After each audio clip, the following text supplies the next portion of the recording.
محترمہ فرزانہ اعجاز صاحبہ کی اردو کہکشاں چینل میں خوش آمدید۔ سماعت فرمائیں نئی کہانی ابو کا طوطا۔ نئے سننے والوں سے گزارش ہے کہ سبسکرائب کا بٹن ضرور دبائیں۔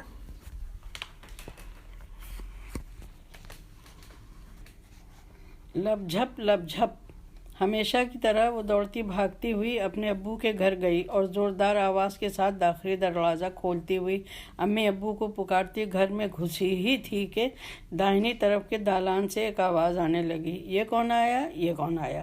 بے اختیار وہ ادھر دیکھنے لگی اور سوچنے لگی کہ یہ کس کی مجال ہے کہ وہ اپنے ابو کے گھر یعنی اس کے میکے میں اس سے پوچھے کہ یہ کون آیا۔ ارے کون؟ گھر کی مالکن آئی ہے۔ اس کا جی چاہا کہ وہ پوچھنے والے سے خود پوچھے کہ بھائی تم کون ہو، مگر آواز انسانوں والی ہوتی تو وہ ضرور پوچھتی۔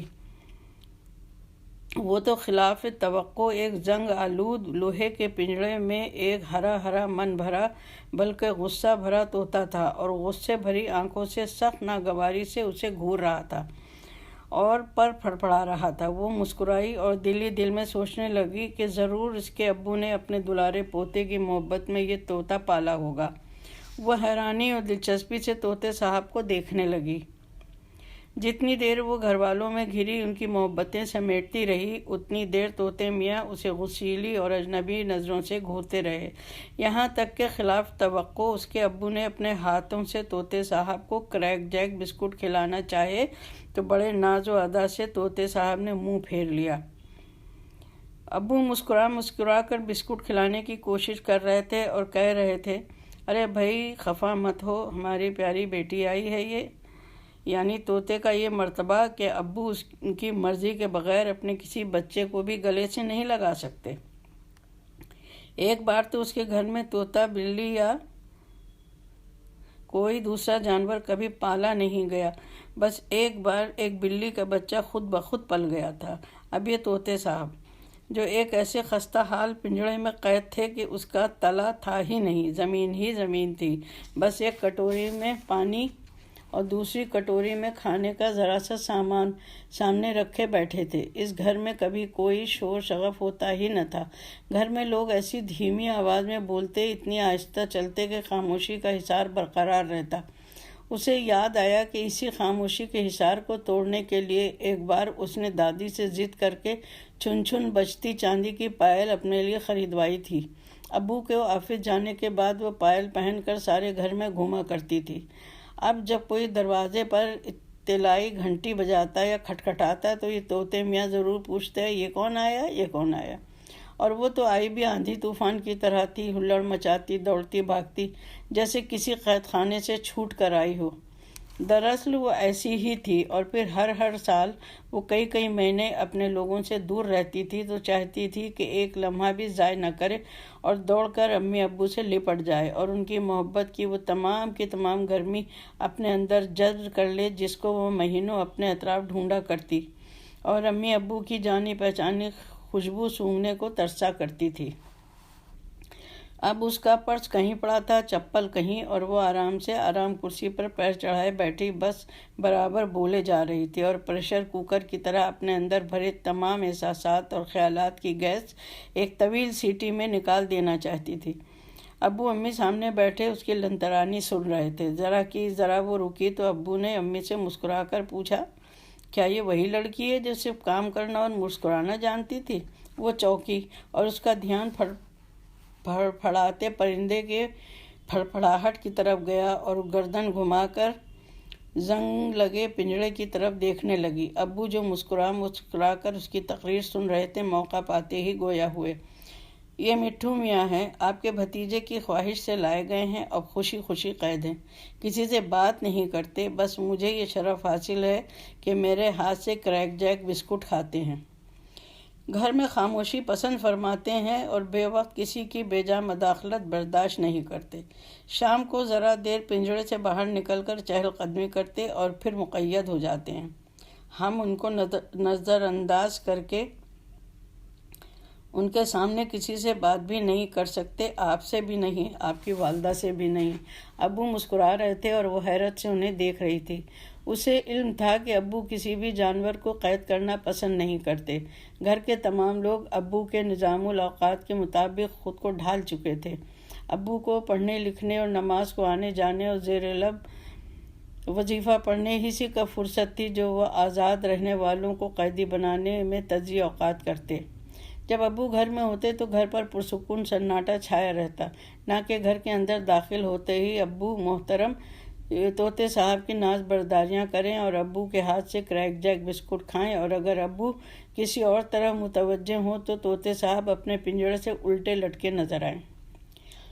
بے زبان جانور ہو یا زبان دراز انسان، محبت کی نظر اور انسانیت کی للک سے متاثر ضرور ہوتا ہے۔ طوطے صاحب پالے تو ضرور ابو کے پوتے کے لیے گئے تھے، مگر بچہ تو وہ بھی دادا میاں کا دلارا۔ اس نے چند دنوں میں یہ احوال دیکھے کہ دادا میاں پوتے سے زیادہ طوطے سے مخاطب محسوس ہو رہے ہیں تو پوتے میاں طوطے میاں سے ناراض ہو گئے۔ دادا میاں نے پوتے میاں کو سمجھانے کی بہت کوشش کی کہ طوطا ان کو محض اس لیے عزیز ہے کہ پوتے میاں کا دل بہلاتا ہے اور لیلا کے کتے کا مقام رکھتا ہے، مگر ننھا بچہ عشق و محبت کے فلسفے سے نابلد تھا، سو وہ طوطے صاحب سے لا تعلق ہو گیا۔ اب آئی گئی دادا میاں یعنی ابو کے سر ہو گئی۔ چونکہ ابو ہی نے انہیں اسیر کیا تھا، سو طوطے صاحب کے قیام و طعام کا انتظام ابو کے سر آ پڑا۔ گھر میں ویسے ہی گنتی کے لوگ رہ گئے تھے جو منہ پر ٹیپ چپکائے اپنے اپنے کاموں میں مگن رہتے تھے۔ کسی کو طوطے سے دلچسپی تھی نہ ان کے قیام طعام سے۔ اب ابو ہی طوطے کے واحد کفیل تھے اور ابو کے آنے جانے کا حساب رکھنے والا طوطا، اور ابو کے قیمتی وقت میں سے اپنے لیے لمحہ چرانے والا طوطا۔ عصر کی نماز کے بعد ابو اکثر پنجرے کا زنگ آلود اوپری جال اٹھا دیتے اور طوطے میاں بڑی شاہانہ چال سے پھدکتے ہوئے سارے آنگن میں ٹہلا کرتے، جیسے فلم مغل اعظم میں بادشاہ اکبر اعظم ٹہلا کرتے تھے۔ ابو سامنے کرسی پر یا تخت پر بیٹھے رہتے۔ اس نے ابو سے کہا بھی کہ یہ عجیب طوطا ہے، ٹہلا کرتا ہے، اڑتا کیوں نہیں؟ ابو ہنسے اور کہا، محبت اور خلوص کی گرفت ہی ایسی ہوتی ہے کہ آزاد ہوتے ہوئے بھی آزاد ہونے کا جی نہیں چاہتا اور پر ہوتے ہوئے بھی پرواز کرنے کو دل نہیں چاہتا۔ اور پھر ذرا دیر بعد ابو نے طوطے میاں سے کہا، چلیے اب پنجرے میں بند ہو جائیے، آج بہت چہل قدمی ہو گئی، اور طوطے میاں پنجرے کی طرف روانہ ہو گئے۔ امی اچانک افق کے اس پار چلی گئیں۔ ابو زندگی سے بیگانہ ہو گئے۔ اب ابو تھے اور یاد ماضی یا نماز و وظائف، ہم سب بھی دہل کر رہ گئے۔ کون یقین کر سکتا تھا کہ یہی وہ گھر تھا جو جنت نظیر تھا اور جس پر امی کی حکمرانی تھی۔ ابو کی بھرپور حمایت سے وہ نظام خانہ داری چلا رہی تھی۔ وہ ایک گھر جو ایک پرسکون گوشہ عافیت تھا، جس کے مکینوں کا خمیر خلوص اور مروت سے گندھا تھا، اچانک اپنی تصویر بدل ڈالے گا۔ امی کے بغیر خالی خالی لگے گا۔ ابو تیسری منزل پر بنی اپنی لائبریری تک محدود ہو گئے۔ اذان کی آواز آتی تو دھیرے دھیرے زینہ اترتے۔ اتنی دیر میں طوطے میاں چیخنا چلانا شروع کر دیتے۔ پھر ابو کی کمزور سی آواز آتی، آ رہا ہوں بھائی۔ ابو پر نظر پڑتے ہی طوطے میاں خاموش ہو جاتے اور گردن جھکا کر بیٹھ جاتے، جیسے اگر ابو نماز کو نہ گئے تو تمام عذاب ثواب محترم طوطے صاحب کی گردن پر آ جائے گا۔ ابو واپس آتے جیب میں کریک جیک بسکٹ کا پیکٹ لیے اور طوطے میاں کو کھلاتے جاتے اور انہیں سمجھاتے جاتے کہ بھائی چیخا مت کرو، اب میں اوپر ہی نماز پڑھ لیتا ہوں، بار بار جینا نہیں اتر چڑھ سکتا، ہاں تمہارا بسکٹ تو کوئی بھی کھلا سکتا ہے۔ یہ سنتے ہی طوطے میاں اپنی چونچ میں دبا بسکٹ تھوک دیتے اور ابو سے خفا ہو کر بے تلے کے پنجرے میں الٹے لٹک جاتے۔ اللہ اللہ، ایسی ناز برداریاں! اسے یاد تھا کہ اسے خود ریڈیو پر گانا سننا کتنا پسند تھا۔ پسندیدہ گانے کی آواز ذرا سی بھی تیز کرتی تو امی کہتی، اوپر کمرے میں تمہارے باپ موجود ہیں، آواز سنیں گے تو خفا ہوں گے، بند کرو یا دھیرا کرو۔ اتنے دھیرے کہ وہ کان ریڈیو میں لگا دیتی تب بھی اسے سنائی نہ دیتا۔ ایک روز ابو کی اچانک طبیعت خراب ہو گئی۔ جس نے سنا دوڑا چلا آیا۔ اچانک اتنا مجمع دیکھ کر اور ابو کو غیر موجود پا کر طوطے میاں ہراساں ہو گئے اور بے تحاشا چیخنے لگے، جیسے ابو کو اپنی مدد کے لیے پکار رہے ہوں۔ کھانے کی کٹوری الٹ دی، پانی کی پیالی لڑکا دی اور پنجرے کی تیلیاں چبانے لگے۔ اذان کے بعد اذانیں ہوتی رہیں۔ ابو اوپر سے اتر کر نہیں آئے اور جب آئے تو دوسروں کے کاندھوں پر۔ طوطے میاں بلبلا بلبلا کر چیختے رہے اور ابو کی روح قفس عنصر کو توڑ کر پرواز کر گئی۔ ایک قیامت تھی جو برپا تھی، اوپر سے طوطے میاں کا بین۔ ابو تو چلے گئے بہت دور کہ نہ وہاں طوطے میاں کی آواز پہنچ سکتی تھی نہ ہم سب کی آہو بکا۔ لیکن وہ دن اور اس کے بعد طوطے میاں نے نہ کریک جیک بسکٹ کھایا اور نہ ایک لفظ منہ سے بولے۔ ایسا لگا جیسے یہ ناسمجھ جانور سب کچھ سمجھ رہا ہو اور یہ بھی کہ اس کا کیا گم ہو گیا ہے۔